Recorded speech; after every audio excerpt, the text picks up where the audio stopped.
Hey, what's up? This is Sincel here doing the deck profile, empty jar. I mean, it's not that popular, it's pretty rogue, but I mean, I like it. Been testing it out a couple while. It's been going pretty good.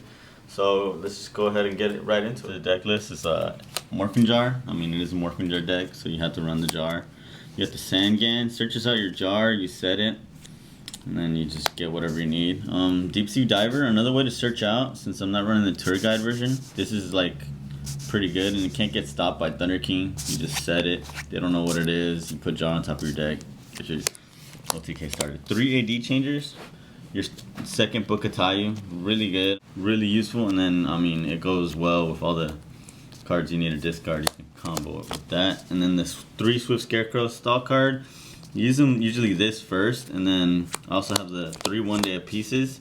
You kind of want to save these for when you really need them and use them. I mean, you can take a hit or 2 in life points, so using these. And then we got the 3 Sarcos. So I mean, that basically gives you, these are your extra morphing jars. You could just go for jar and then just wait 2 turns, and then you basically got it. For draw power, you got the 3 Upstart Goblins, 2 dualities, it went down to 2. So I mean, it really doesn't hurt that deck too much. Got the Heavy Storm and the Foolish Burial. Foolish Burial are usually doing the AD changer. You're gonna free Tayu. And then got the 2 Magical Mallets and the Reload. I don't have the extra Magical Mallet, but Reload just works just as good. And then I got the 3 Book of Tayus, because you need Book of Tayu, it's so good. The one thing people don't know about this is it doesn't flip summon because it's by Tayu's effect, so you can't warning Morphing Jar. And then 3 Book of Eclipse and Book of Moon. The good thing with this card, you Book of Tayu, tell your opponent to respond, they Veeler, you Book of Moon, their Veeler cries and fizzles. So yeah, that's a 3 Phoenix Feather. Combo's good with Upstart Goblin, get back anything you need, discard AD changer, get something back. And then 2 Magical Stone of Excavation, also good, get back anything you need in your combo. And then Card Destruction, usually what you're targeting with Magical Stone of Excavation, and usually I use double 1 day a piece, set this, discard 2 cards with Card Destruction, they discard 7, Magical Stone, get Card Destruction, they discard another 7, and then it's basically a good game. My 2 tech cards are going to Defish and Hand Destruction. These is just basically for your worst enemy is Dark World, so this just ensures your game 1 that you have a chance to win. Hand Destruction really good because it says send, and I mean with the extra draw power. And Defisher works against everybody. I mean, everyone's trying to Veeler you, and I mean that just tells them no, and then they just can't do anything from there. So for the side deck, run 2 Royal Decrees, stops any stall deck, anybody who's trying to troll you, so you just troll them back, side these in.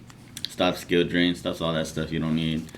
Then your Lava Golem. I run 3 Lava Golems for the 6 Sand matchup because Neteria Beast and Xian really mess this deck up. So you just give them the Lava Golem, and then you just continue to OTK from there. I run the 2 D-Fishes in the side along with the Burial. I mean, this is usually what I'm siding in. Everyone thinks Veelers, they'll side in Veelers, and I'll just put in these 2, and then they'll just cry because I mean Veeler doesn't do anything through D-Fish, and this just acts like an extra Tayu. If you use it just at least for 1 AD changer, it's still good. And I run the 3 MST for back row hate. Compulse really hurts this deck. As well, I side these in for Gravekeepers or just anything that just has Spell and Trap that I don't like. And then for the last 4 cards of the side deck, I run the Needleworm and the 2 Morphing Jar number 2. This is for low monster count decks. I put in the extra monster target so I'm not milling myself out too much, and then it works really well against hero decks. They only run like a couple monsters. And then I run the 1 Shallow Grave in case I'm finding out my opponent's just destroying my Morphing Jar a lot or just not letting me get to it. Then the Shallow Grave works really well, and now the duality's at 2, it's even more viable. Alright, yeah, so the deck's pretty consistent. It's just pretty hard to use just because you never know what you're gonna get, and there's a lot of prediction you have to do with the Phoenix Feather, and then you have to plan for your OTK ahead of time. So I mean, it's pretty good. All in all, I mean, feel free to try it out. It's a pretty difficult deck to use. I mean, that's to say the least. But I mean, I like it. Yeah. All right, rate, comment, subscribe. Peace out, y'all.